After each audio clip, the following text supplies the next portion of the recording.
Assalamualaikum warahmatullahi wabarakatuh. Nama saya Nakmas Hidayat dari kelas 1.3 Manajemen. Saya akan mempresentasikan materi tentang monopolistik. Monopolistik. Teori pasar persaingan monopolistik dikembangkan karena ketidakpuasan terhadap daya analisis model persaingan sempurna maupun monopoli.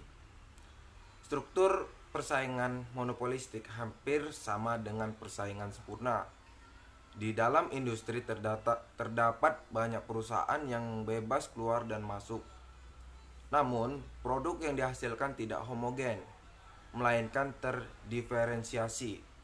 Akan tetapi, perbedaan barang yang dihasilkan antara satu produk atau merek dengan produk yang lain tidak terlalu besar. Diferensiasi ini mendorong perusahaan untuk melakukan persaingan non-harga.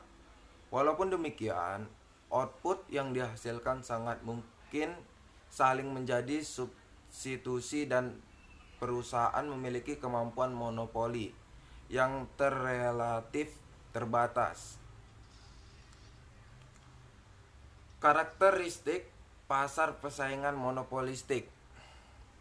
Pasar monopolistik pada dasarnya adalah pasar yang berada di dalam dua jenis bentuk pasar yang ekstrim, yaitu persaingan sempurna dan monopoli.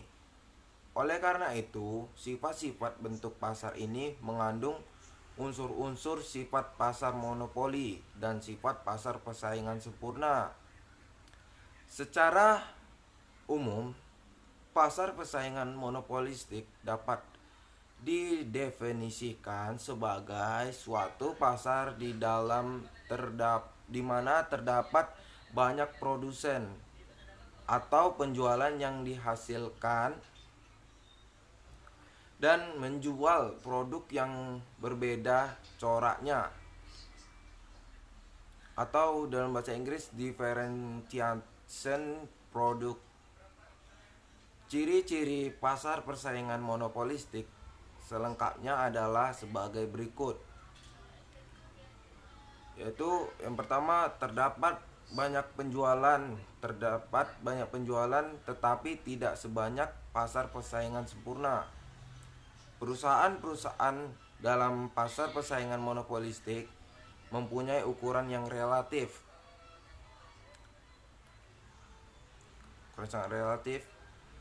Produk tidak homogen atau berbeda corak. Produk perusahaan persaingan monopolistik berbeda coraknya dengan secara fisik. Mudah untuk membedakan antara produk perusahaan yang satu dengan perusahaan lainnya. Sifat ini adalah sifat yang penting untuk membedakannya dengan sifat pada pasar persaingan sempurna. Perbedaan-perbedaan lain dapat berupa pembungkusannya, cara pembayaran dalam pembelian, pelayanan penjualan, dan sebagainya. Karena perbedaan corak tersebut, maka produk perusahaan persaingan monopolistik tidak bersifat substitusi sempurna. Mereka hanya bersifat substitusi dekat atau close substitusi. Perbedaan-perbedaan ini yang menjadi sumber kekuatan monopoli dari perusahaan dalam pasar persaingan monopolistik. Yang ketiga, perusahaan mempunyai sedikit kekuatan mempengaruhi harga. Kekuatan mempengaruhi harga tidak sebesar pada pasar monopoli dan oligopoli. Kekuatan mempengaruhi harga sumber dari perbedaan corak produk. Perbedaan ini mengakibatkan para pembeli akan memilih. Pembeli dapat lebih menyukai produk suatu perusahaan tertentu dengan dan kurang mempunyai produk perusahaan. Sekian presentasi dari saya, lebih dan kurang saya mohon maaf. Wabillahi taufik walhidayah. Wassalamualaikum warahmatullahi wabarakatuh.